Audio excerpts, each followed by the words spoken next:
Hello, everybody, and welcome to Edusations. I'm your host, Phil Strunk, recording today in very chilly Virginia, but my guest is in what I'm assuming is pretty warm California. Ryan, go ahead and introduce yourself to the viewers. Yeah, my name is Ryan Sheehy. I'm an elementary principal at Highlands Elementary School in Northern California, and I am an author, speaker, husband, father of 4 kids, and so I am always on the go.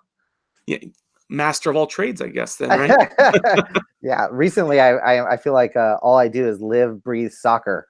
So we have 3 out of my 4 kids are playing traveling soccer right now, and I'm coaching. I'm Wow. coaching my son's U14 team. Has Okay. been an Did you play soccer? I did not.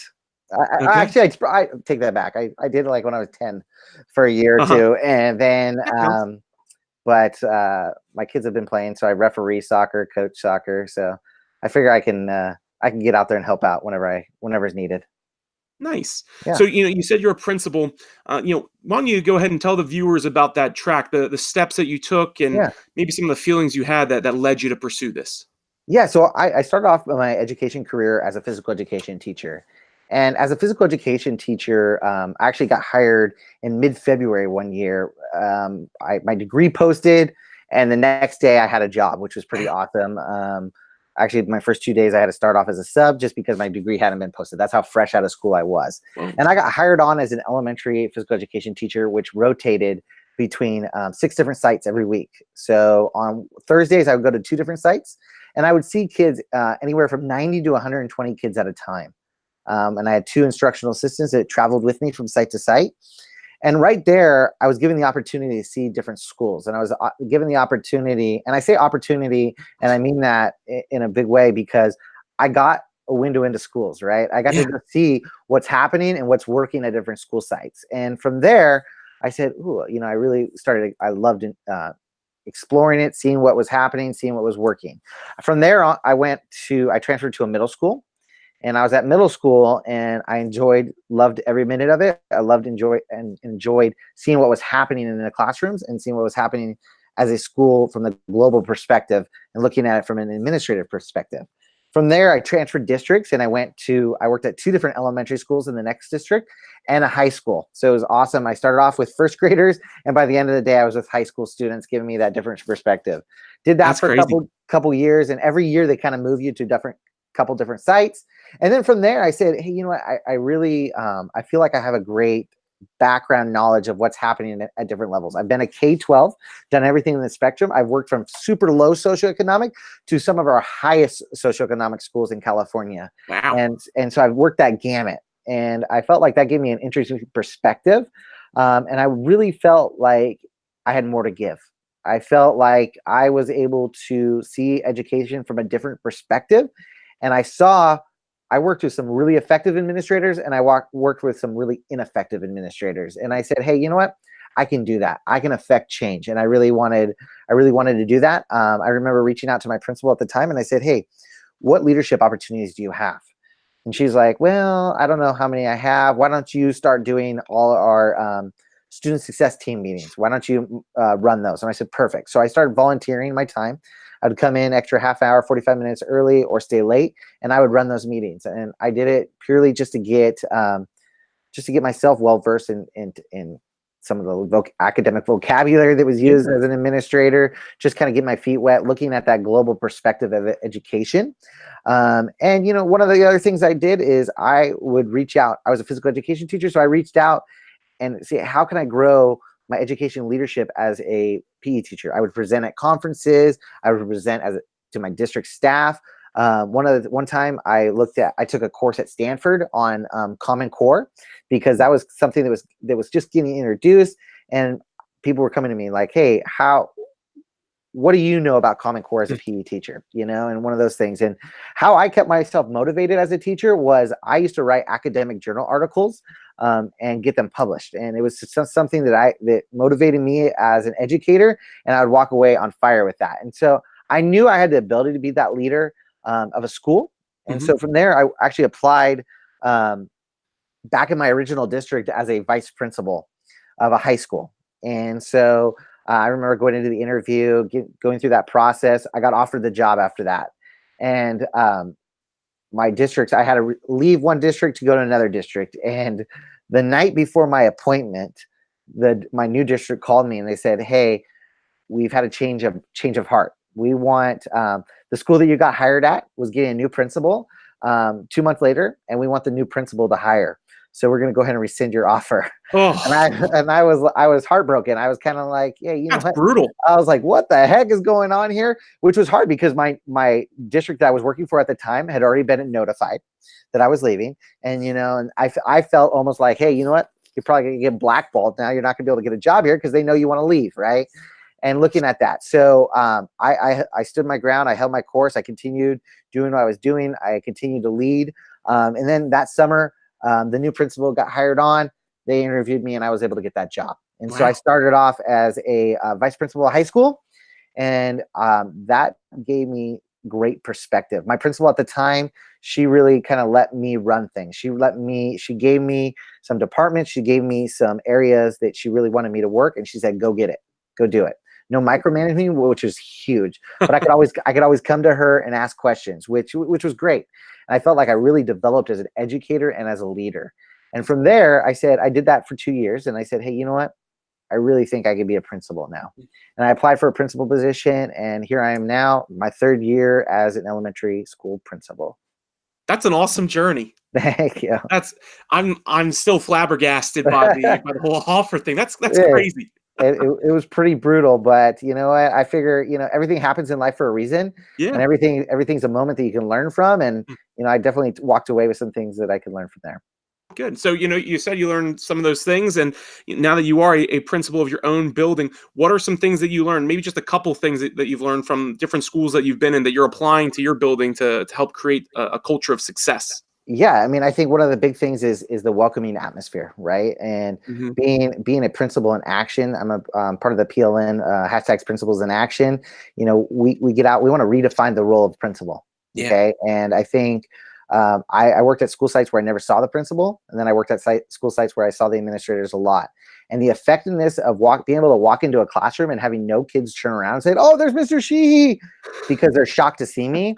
That's key, right? Because we really want to get in there and dig deep in instruction and have those conversations with students and say, hey, what are you learning? What are you working on right now? And breaking down those barriers of like, oh, now I'm shy because the principal came in. No, Yeah. I'm another person on their team.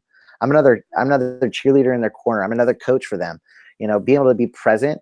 I love getting into classrooms, and I love being present on campus. And that's one of the biggest things I've walked away from my experiences working around those 16 different schools that I was at, is really looking at the administrative part, is saying, hey, I need to be present. I need to be visible, and I need to be engaged. Am I having those conversations with kids each day? Am I talking to my stakeholders? Am I engaged with my community? My stakeholders, when I say stakeholders, I don't mean my community leaders. I mean my students, right? Those are the ones that I really care about. And as adults, I think too often we say things and we interpret things. That doesn't matter. What matters is how the kids interpret them and how the kids receive that. And so being that, I like to have fun. That's another big thing that I walked away with, that if you don't love coming to work each and every day, then why would your students want to come? Right. Right. And as an Exactly. educator, and another thing I say is, like, if you don't want your students to see you having fun, if they don't see you having fun, who would ever want to grow up to be a teacher? Mhm. I wouldn't, because I want to have fun, right? The other Right. day, Exactly. I busted out an adult-sized tricycle. I'm riding around school, and people were like, "Hey, why are you riding that?" I said, "Why not?" That's kind of my answer, is why not? Because I like to have fun. So yeah, Yeah, that's good. And a lot of the stuff that you're saying right now seems to go in line with the book that you've written before, called Be the One.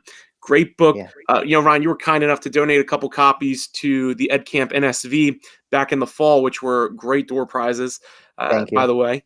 And so I'm curious, what was your journey from being a principal, writing in these academic journals, and then Yeah. thinking, my next step, I think, is writing this book? Yeah. So, one of the things that always mesmerized me when I would travel around to sites, and I'd sit into the staff lounges, and I'd hear conversations between teachers, and people were afraid to do something different. People were afraid, if their grade level partners, or if their departments weren't doing something, they were afraid to do something different. And I feel I'm strong a believer in, you do what's right. You do what you feel is right. And it doesn't have to be the same thing that your neighbor's doing. And so for me, yeah, I started off motivating myself. It was a motivation thing for myself, Mm. is writing those academic journals, right? And as I started as a vice principal, I said, hey, you know what? People were really pushing me to blog. And I was scared. I was like, nobody wants to read what Ryan Sheehy has to say. I'm just this guy in California. Who would want to read that? Right. A lot of And people, so, turns out. and I was like, so I started writing, and I wrote one blog, and before I hit publish, I said, hey, I got a pretty big family. Maybe I'll get 50 readers on this. So I hit publish, and had a couple readers come in. I said, okay, well, this is kind of fun. It's a good reflection tool for myself, and it's a good motivator. Yeah. And so I said, all right, so let me write some more. And I started blogging probably. Some weeks I had 4 blogs coming out. Some weeks I had 6 blogs coming out a week. Wow. I was writing a lot. I was producing a lot of content. That's awesome. And as I was writing, I noticed there was a theme. I noticed that at the end I was ending them, be the one who inspires kids. Be the one who advocates for every child. Be the one, something, and I kept on going. And quickly my readership went from 20, 25, and I was up at like 35,000 people reading my blog. And I said, hey, I think I have something here. And that is when, I reached out to Dave and Shelley Burgess, and I said, hey, I think I have something here. What do you guys think? And they were able to come back, and, we were able to work together. And yeah, March 19th of 2018, Be the One for Kids came out, and it's been an extremely fun ride, and I thoroughly enjoy helping other people unleash their power to change the life of a child.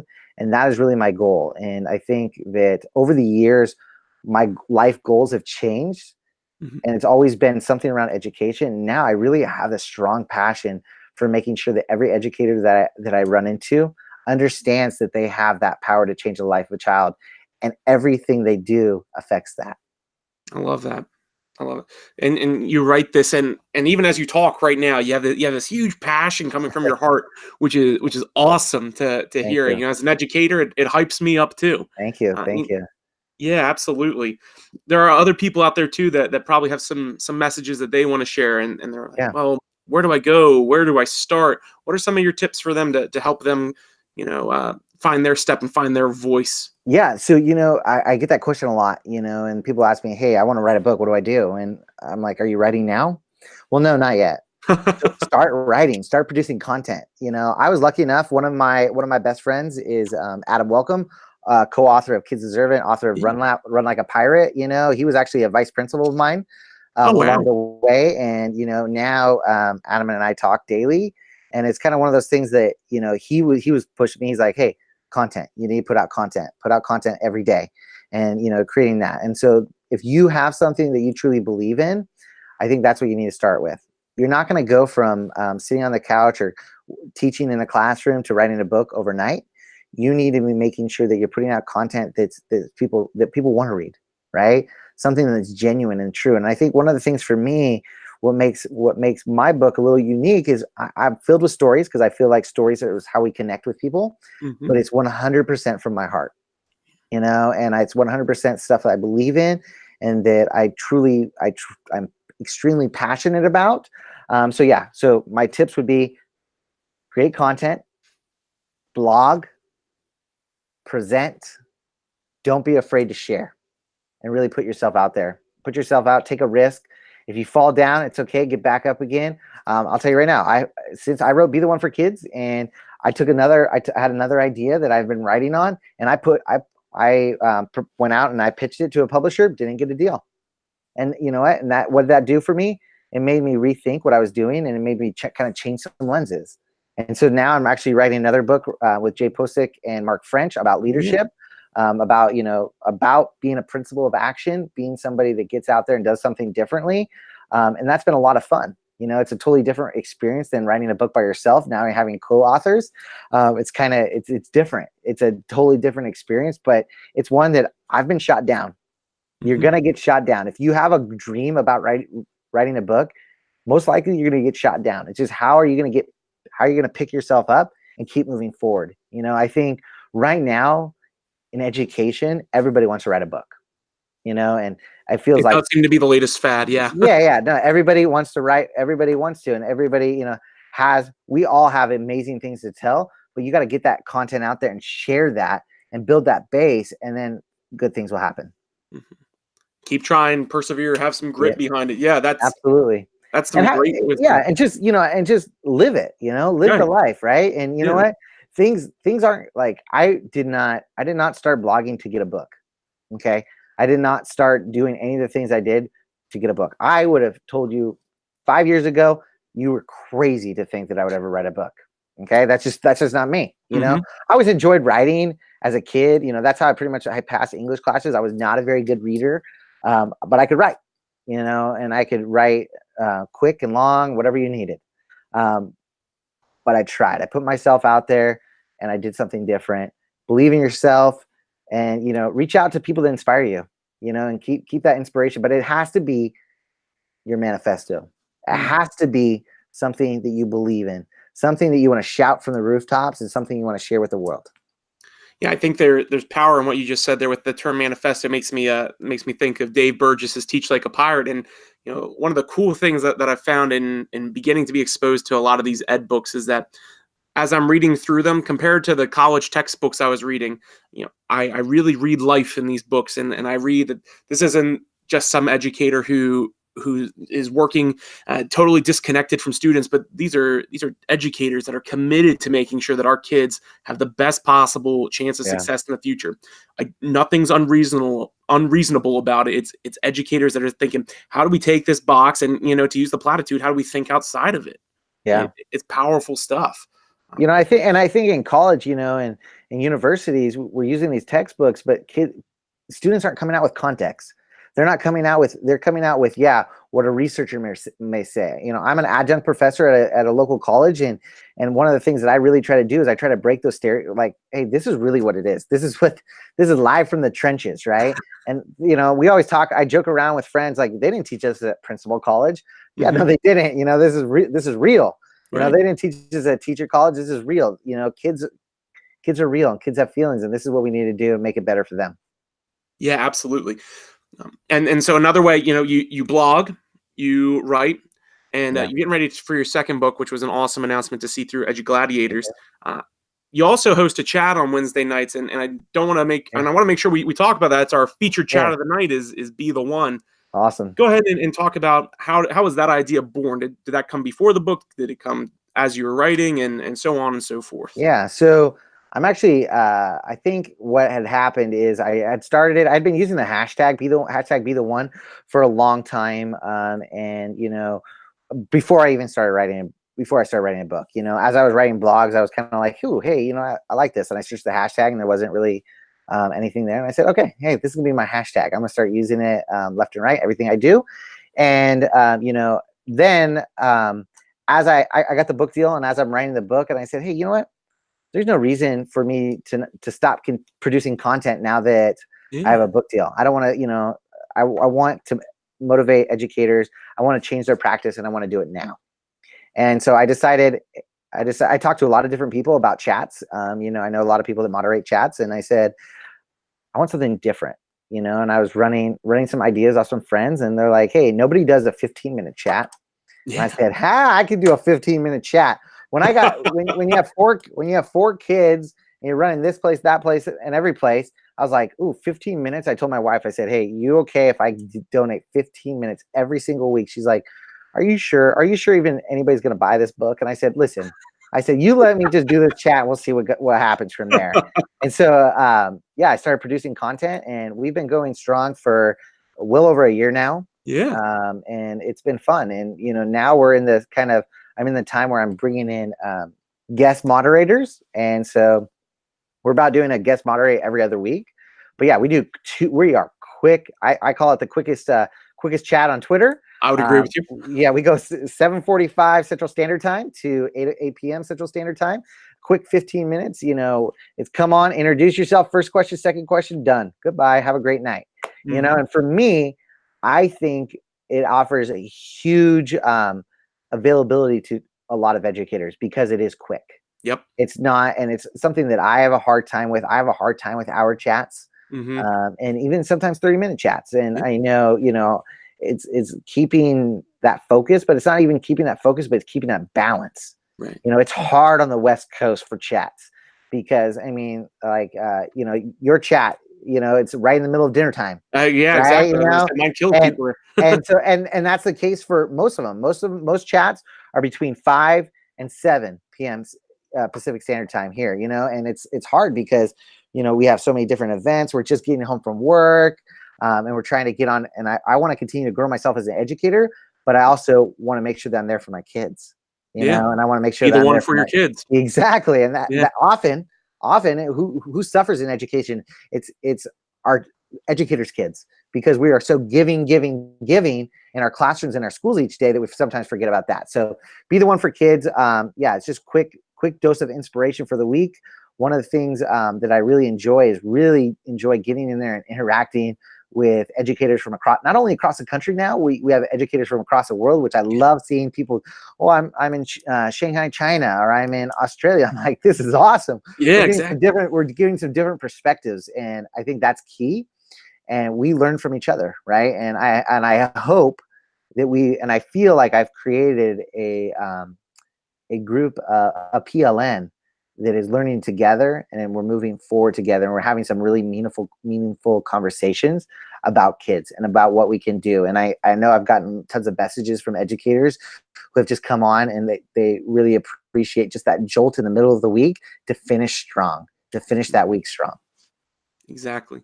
Yeah. Well, hey Ryan, been really great having you on. We've talked about a lot. We talked about your role in education, some successes you've had as an administrator. We looked at your steps to becoming an author, tips for aspiring authors, and being the one. And then we wrapped it all up nice and tidy with a great talk about Twitter chats. We are almost to the point where it's the end of the show, which means it's time for our high fives. All These are right. 5 questions totally unrelated to education, just Okay. to help the viewers get to know you a little better. You ready? Sounds good. Okay. First one, favorite yogurt flavor? Strawberry. Strawberry. Pretty much the only Okay. flavor I would eat, so that Oh, works. yeah. Not a big Yeah. yogurt man? I'm not a big frozen yogurt's a different story now. Yeah, yeah. Yeah, but Now yogurt, we're yeah. talking. Now we're talking. Okay, I know you said you have 4 kids, so this Yeah. question may not be super relevant to you. Favorite TV show?